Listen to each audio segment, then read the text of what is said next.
చలి వాతావరణంలో మార్పుల కారణంగా ఊపిరితిత్తుల సమస్యలు భారీగా పెరుగుతున్నాయి. ముఖ్యంగా సిఓపిడి, ఆస్తమా, న్యూమోనియా వంటి వ్యాధులతో బాధపడుతున్న వారి పరిస్థితి మరింత ఇబ్బందికరంగా మారుతోంది. దగ్గు, జలుబు, ఉబ్బసంతో బాధపడేవారు అప్రమత్తంగా ఉండాలని వైద్యులు సూచిస్తున్నారు. ముఖ్యంగా ఊపిరితిత్తుల వ్యాధులు, సిఓపిడి ఉన్నవారు తస్మాత్ జాగ్రత్త అని హెచ్చరిస్తున్నారు. ప్రపంచ సిఓపిడి దినోత్సవాన్ని పురస్కరించుకొని చెస్ట్ ఆసుపత్రి సూపరింటెండెంట్ డాక్టర్ శ్రవణ్ కుమార్తో ఈటీవీ ముఖాముఖి. చలి తీవ్రత రోజు రోజుకి పెరుగుతుంది. ఆస్తమా, సిఓపిడి లాంటి ఇబ్బందులు ఉన్న వాళ్ళకి ఈ చలి తీవ్రత వల్ల మరింత ఆరోగ్య సమస్యలు పెరిగే అవకాశం ఉంది. ఈ నేపథ్యంలోనే అసలు చలికాలంలో ఎలాంటి జాగ్రత్తలు తీసుకోవాలి, మరీ ముఖ్యంగా దీర్ఘకాలికంగా సమస్యలు ఉన్న వాళ్ళ విషయంలో ఎలాంటి అప్రమత్తత అవసరం అనేది తెలియజేసి ప్రస్తుతం మనతో ఉన్నారు chest hospital superintendent doctor Shravan Kumar గారు. నమస్తే సార్. సో చలికాలం రాగానే ఎంత హెల్దీగా ఉన్న వాళ్ళు కూడా కొంత బ్రీతింగ్ సమస్యలని కనిపిస్తూ ఉంటాయి. వీటిని ఎలా చూడొచ్చు? మామూలుగా ఈ ఊపిరితిత్తులు తర్వాత చర్మ వ్యాధులు ఈ చలికాలంలో పెరుగుతాయండి. ఎందుకంటే ఈ రెండు స్కిన్ తర్వాత ఊపిరితిత్తులు డైరెక్ట్ వాతావరణానికి ఎక్స్పోజ్ అయ్యే ఆర్గన్స్ అన్నమాట. సో ఊపిరితిత్తుల్లో మామూలు ఏ జబ్బు లేని వాళ్ళకి కూడా, చిన్నపిల్లల నుంచి పెద్దవాళ్ళకి కూడా వైరల్ ఇన్ఫెక్షన్స్ ఎక్కువ ముమ్మరంగా పెరుగుతుంటాయి ఈ చలికాలంలో. కనుక మనకి ఈ తుమ్ములు, ముక్కు కారడం, గొంతులో నొప్పి, సైనస్ ఇష్యూస్ పెరుగుతూ ఉంటాయి అన్నమాట, ఇన్ఫెక్షన్స్. సో వైరల్ ఇన్ఫెక్షన్స్కి ఇమ్యూనిటీ బాగా ఉన్న వాళ్ళకి వారం రోజుల్లో తగ్గిపోతుంది. మందు వేసుకోకున్నా వారం రోజులు 7 daysలో తగ్గిపోతుంది అనమాట. సో ఇమ్యూనిటీ కొంచెం తక్కువ ఉన్న వాళ్ళకి అది చిన్నగా ఊపిరితిత్తుల్లోకి వెళ్ళిపోతుంది.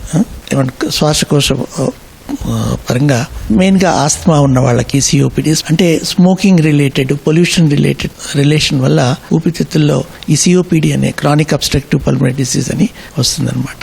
ఈ ఇయర్ నినాదం ఏమంటే, మీకు ఆయాసం ఉంటే short of breath think of COPD. ఈ సంవత్సరం నినాదం అదనమాట. అంటే ఈ సిఓపిడి అంటే షార్ట్ ఆఫ్ బ్రెత్ అంటే చాలా సందర్భాల్లో చాలా మందికి కనిపిస్తూనే ఉంటుంది. ప్రతి ఒక్కరికి సిఓపిడి అయ్యే అవకాశం ఉంటుందా? దీన్ని ప్రధానంగా అసలు ఎలా గుర్తించవచ్చు? మామూలుగా సిఓపిడి అన్నది ఈ మధ్యలో 3rd leading cause for mortality and morbidity, అంటే ప్రాణాంతకమైన. ఇక్కడ మన దేశంలో ఇండియాలో మాత్రం 2nd లీడింగ్ కాజ్ అనుకోవాలి. ఫస్ట్ ఇస్ కార్డియోవాస్కులర్ డిసీజ్, అంటే హార్ట్ అటాక్స్ అవన్నీ. నెక్స్ట్ ఇది. ఎందుకంటే స్మోకింగ్ మన దగ్గర ఎక్కువే. దాని 10-15 years స్మోకింగ్ చేసిన వాళ్ళకి సిఓపిడి వచ్చేస్తుంది అనమాట. ఆయాసము, ఛాతీలో పట్టేసుకోవడం, దగ్గు రావడం, కఫం రావడం. దాంతోపాటు ఈ బయోమాస్ ఫ్యూయల్ ఎక్స్పోజర్, ఊర్లలో కట్టెల పొయ్యితో వండుకోవడము, తర్వాత ఇక్కడ సిటీలో పొల్యూషన్ వల్ల, ఎయిర్ పొల్యూషన్ వల్ల ఈ జబ్బు వచ్చే ఆస్కారం ఉంటుంది. సో వీళ్ళకి ఊపిరితిత్తులే కాకుండా గుండెకి కూడా ఎఫెక్ట్ అయ్యే ఛాన్సెస్ ఎక్కువ ఉంటుంది అనమాట. దీన్ని ప్రివెంట్ చేయాలంటే ఇంకా స్మోకింగ్ మానేయాలి. ప్యాసివ్ స్మోకింగ్ కూడా ఎఫెక్ట్ ఉంటుంది అనమాట. తాగి వాళ్ళ పక్కన కూర్చున్నా వచ్చే ఆస్కారం ఉంటుంది. చాలా మంది అనుకుంటారు మేము స్మోకింగ్ చేయట్లేదు కానీ సిఓపిడి వచ్చిందని. ఇంకా కొంతమంది అంటారు మేము ఎక్కువ పొల్యూషన్కి ఎక్స్పోజ్ అవ్వట్లేదు, మా ఇంట్లోనే ఉంటున్నామని. నిజంగా మనం ఎక్కడున్నా కానీ పొల్యూషన్కి ఎఫెక్ట్ అయ్యే ఇంపాక్ట్ ఎంతవరకు ఉంటుందంటారు? అండ్ ఒక ప్యాసివ్ స్మోకర్ అంటే మన పక్కన స్మోక్ చేసే వాళ్ళతో ఎన్నేళ్ల పాటు ఉంటే దీని ఇంపాక్ట్ మరింత ఎక్కువ అయ్యే అవకాశం ఉంటుంది? అంటే మామూలుగా స్మోకింగ్ ఇంట్లో చేస్తుంటారు కొందరు, ఫ్యామిలీ మెంబర్స్, పిల్లలకు కానీ వైఫ్ కానీ కంటిన్యూగా వాళ్ళకి అలవాటైపోతే వాళ్ళకు కూడా వచ్చే ఛాన్సెస్ ఉంటుంది 10-15 years తర్వాత. ఇంకా ప్యాసివ్ స్మోక్ బయట కూడా స్మోక్ చేస్తుంటారు. మెయిన్గా ఎయిర్ పొల్యూషన్ కూడా ఈ మధ్యలో చాలా పెరిగింది కనుక ఇప్పుడు మీరు ఢిల్లీలో చూసారు కదా, అక్కడ ఇంకా చాలా కేసెస్ ఎక్కువ ఉంటాయి సిఓపిడి. తర్వాత కొన్ని రేర్గా జెనెటిక్స్, ప్రెగ్నెంట్ మదర్ స్మోక్ చేస్తుంది అనుకోండి, ఆ పుట్టబోయే బేబీకి ప్రీమేచ్యూర్గా బర్త్ కావచ్చు, వాళ్ళకి ఫ్యూచర్లో సిఓపిడి అంటే వచ్చే ఆస్కారం ఎక్కువ, జెనెటిక్ రిలేటెడ్ అనమాట. ఆ పాసిబిలిటీస్ కూడా ఉంటుందండి. అయితే ఒక మనిషి సిఓపిడి వస్తే మీరు అన్నారు ఇండియాలో ఇది 2nd లీడింగ్ కాజ్ అవుతుంది డెత్కి అని. సిఓపిడిని వచ్చిన తర్వాత ఎంత కాలానికి డెత్కి లీడ్ చేసే అవకాశం ఉంటుంది? మోరోవర్ ఇలాంటి ఒక మరణానికి దారితీసే ఇలాంటి ఒక వ్యాధికి ట్రీట్మెంట్ లేదా? అంటే యాక్చువల్గా ఇది ప్రివెంటబుల్ డిసీజ్.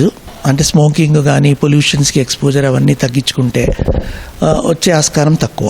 వస్తే మాత్రం అర్లీగా డయాగ్నోస్ చేయాలి దీన్ని. అది చెప్పాను కదా, సిమ్టమ్స్ ఆయాసం రావడము, దగ్గు, కఫం తగ్గకపోవడము, ఛాతీలో పట్టేసుకోవడం అలాంటివి ఉంటే ఈ మనకి పరీక్షలు ఉన్నాయి దానికి. ఒకటేమో స్పైరోమెట్రీ అని టెస్ట్ చేస్తారు, లంగ్ ఫంక్షన్ టెస్ట్ అని. దాని ద్వారా మనకి అర్లీగా డయాగ్నోస్ చేయడానికి ఉంటుంది. యాక్చువల్గా కొందరికి మనం ఈ స్మోకింగ్ చేసే వాళ్ళకి వచ్చి ఇప్పుడు యాక్చువల్ అందరికీ రావాలని లేదు, 20% స్మోకర్స్కే వస్తుంది. స్మోకర్స్కి పరీక్ష చేస్తే ఇది వీళ్ళకి వచ్చే ఆస్కారం ఉంది. ఊపిరితిత్తుల లోపల భాగం దెబ్బతింటుందని చెప్పామనుకోండి, అప్పుడు మానేస్తే ఫ్యూచర్లో వాళ్ళకి రాకుండా ఉంటుంది. ఒకటి అర్లీగా డయాగ్నోస్ చేయగలిగితే దానికి ఒకటేమో ఎక్స్పోజర్, స్మోకింగ్ ఆపేయాలి. సో స్మోకింగ్ ఆపేస్తే you can delay the progression of ఈ డిసీజ్ అన్నమాట.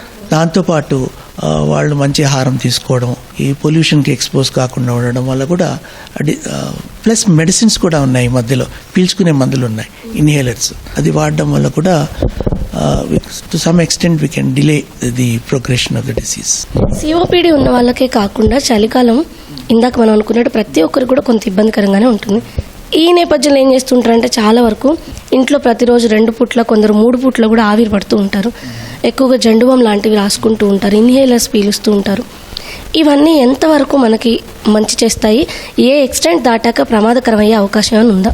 జనరల్గా ఇది హోమ్ రెమెడీస్ అంటారు కదా, ఇంట్లో పెద్దవాళ్ళు చెప్పింది. అది ఒక విధంగా బాగానే పనిచేస్తుంది.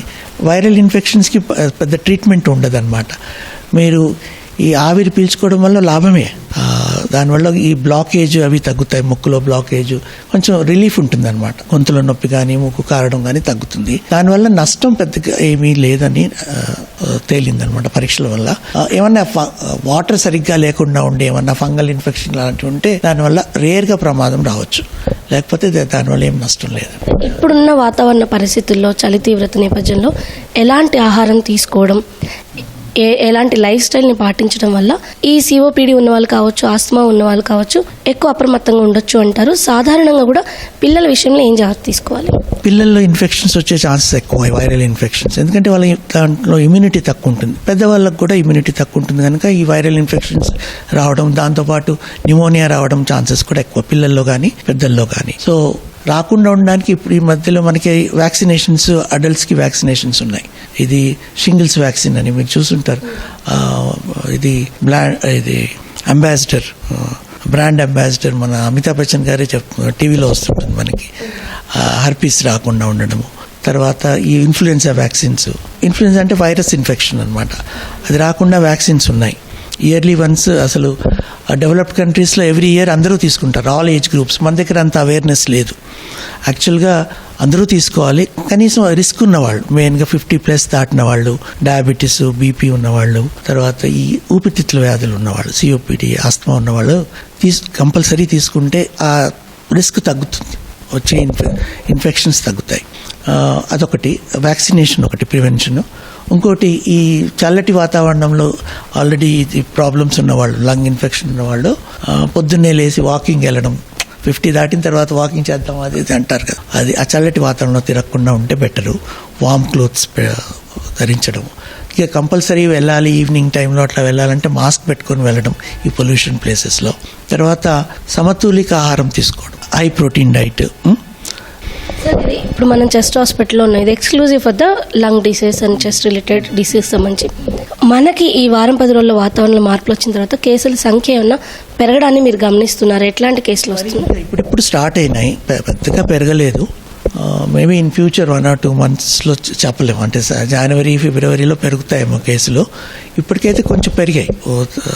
Maybe 10% cases have improved. ఈ ఆస్తమా, సిఓపిడి తో ఇన్ఫెక్షన్, ఇది ఎగ్జాసర్బేషన్ అంటాం మనం, న్యూమోనియా కానీ లేకపోతే రెస్పిరేటరీ ఫెయిల్యూర్తో కొందరు అడ్మిట్ అవుతున్నారు. Thank you so much sir.